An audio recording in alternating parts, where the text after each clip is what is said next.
안녕하세요. 뼈선생 채널의 정형외과 전문의 신병기입니다. 무릎 관절염 환자분들께 운동이 치료다, 운동하셔야 된다 자주 말씀드리는데요. 이때 가장 많은 질문 중 하나가 바로 이겁니다. 혹시 등산도 무릎 관절염에 좋은 운동인가요? 정답은 안타깝게도 X, 즉 아니요입니다. 도대체 왜 무릎 관절염 환자분들께서는 등산을 되도록 피하셔야 되는지, 그리고 등산을 꼭 하셔야만 된다면 어떤 것들을 주의해야 될지 간략히 짚어드리겠습니다.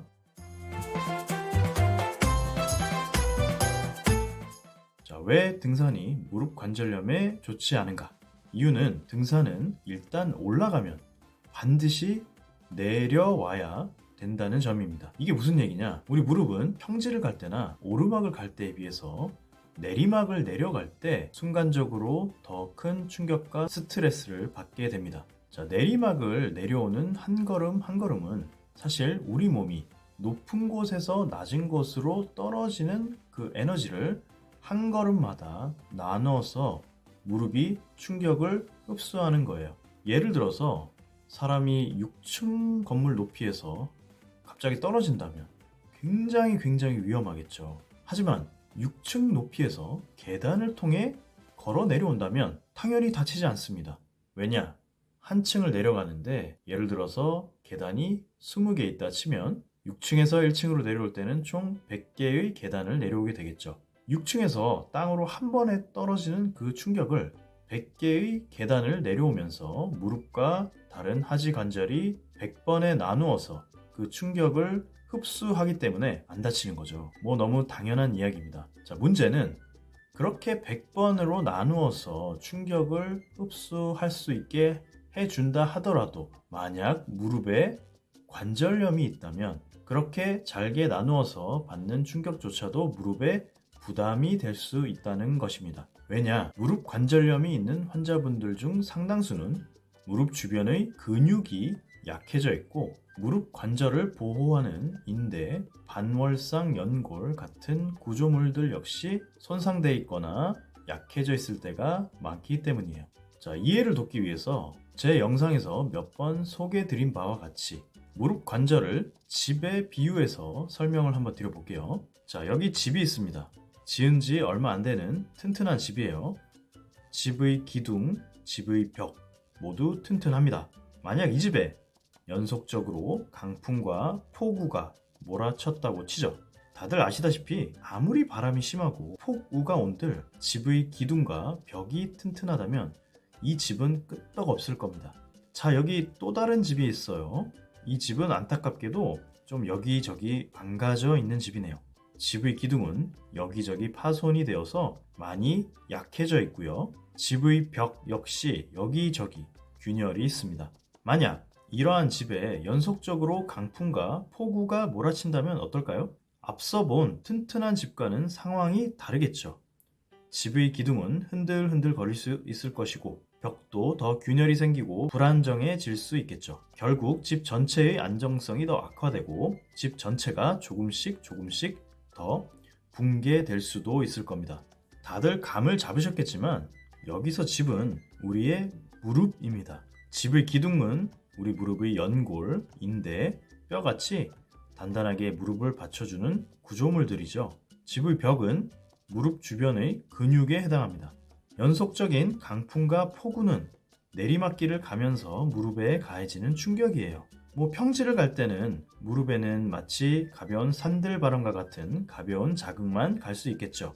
하지만 내리막길을 걷는 것은 내 몸의 무게가 그 높이만큼 내려온 데 따른 에너지를 무릎이 충격으로서 받아내야 하는 마치 폭우와 강풍 같은 상황입니다.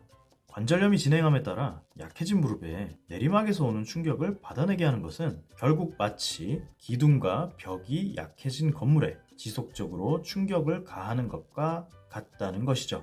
실제 한 연구에 따르면 내리막길을 갈 때 관절염이 있는 무릎은 정상 무릎에 비해서 허벅지 뼈와 정강이 뼈가 맞닿는 부위가 비정상적으로 좀 벗어나는 모습을 보였고요. 허벅지 뼈와 정강이 뼈가 맞닿는 속도 역시 매우 급격했다 라고 보고된 바도 있습니다. 인대와 근육 같은 구조물들이 무릎을 안정적으로 잡아주지 못하기 때문에 내리막길에서 무릎이 더 덜렁거리고 허벅지뼈와 정강이뼈가 좀 더 빠른 속도로 부딪히게 된다는 거죠. 이런 자극이 누적이 되면 결국 물렁뼈, 연골은 점차 마모가 진행될 수 있고 결국 관절염이 더 진행하게 되는 나쁜 결과를 초래할 수도 있습니다. 또한 등산에서의 내리막길은 단순히 계단을 내려올 때에 비해서 무릎에 좀 더 안 좋은 영향을 줄 수 있습니다. 왜냐하면 계단은 그래도 평평한 계단 표면을 하나씩 밟고 내려오지만 등산은 울퉁불퉁하고 불규칙한 지면을 밟고 내려오기 때문에 관절염이 있는 무릎에 더 심한 불안정성을 유발할 수 있어요. 계단을 내려올 때보다도 등산하며 내려올 때가 무릎이 더 덜렁거리고 허벅지뼈와 정강이뼈 사이의 스트레스가 더 증가할 수 있다는 거죠. 여기까지 왜 등산이 무릎 관절염에 좋지 않은 운동인가에 대해서 간략히 짚어봤는데요. 하지만 등산이 단순히 운동이 아닌 인생에 있어 굉장히 중요한 취미 활동이신 분들에게 절대로 등산하시면 안 됩니다 라고 딱 잘라서 딱딱하게 말씀드릴 수는 없겠죠. 그런 분들이라면 차라리 앞서 말씀드린 그러한 위험성을 최대한 줄여가며 안전하게 산행을 하시도록 돕는 게 좋은 차선책이라고 볼 수 있습니다. 그러기 위해선 두 가지가 중요한데요. 첫 번째는 무릎 주변의 근육과 엉덩이 주변의 근육 강화입니다.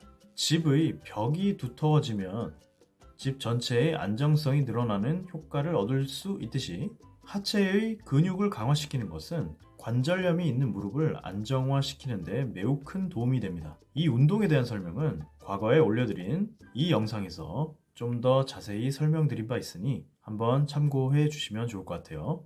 안전한 산행을 위한 두 번째 중요한 점, 등산 시 주의해야 될 몇 가지 포인트를 숙지하시는 겁니다. 사실 죄송하게도 저는 등산이라고 하는 분야에 있어서는 문외한이라고 할 수 있습니다. 따라서 이에 대해서는 등산 분야의 권위 있는 전문가의 말씀을 한번 좀 찾아봤어요. 다행히 산악인 엄홍길 선생님께서 몇 년 전에 하셨던 인터뷰 내용을 찾게 되었습니다. 이를 간략히 소개드리고 인터뷰 기사 자체도 이 영상의 설명란에 링크를 걸어 드릴게요. 엄홍길 선생님의 조언은 다음과 같아요. 처음부터 무리한 산행을 하려 하지 말고 걷기 쉬운 동네 야산부터 가볍게 시작하라. 돌이나 모래가 많은 길 대신 흙길 코스부터 걸어라. 등반 시엔 급경사, 하산 시엔 완경사를 택하라. 등산 스틱을 반드시 사용하고 등산화도 반드시 신어라. 이와 같은 좋은 조언들이 담겨 있었습니다. 꼭 등산을 하셔야 되는 무릎 관절염 환자분이라면 이런 요령을 숙지하시면 큰 도움이 될 것 같습니다. 자, 이번 시간에는 무릎 관절염과 등산에 대해서 간략히 알아보았습니다. 도움이 좀 되셨나요? 지금까지 뼈선생 채널이었습니다. 모두 건강하시고요. 감사합니다.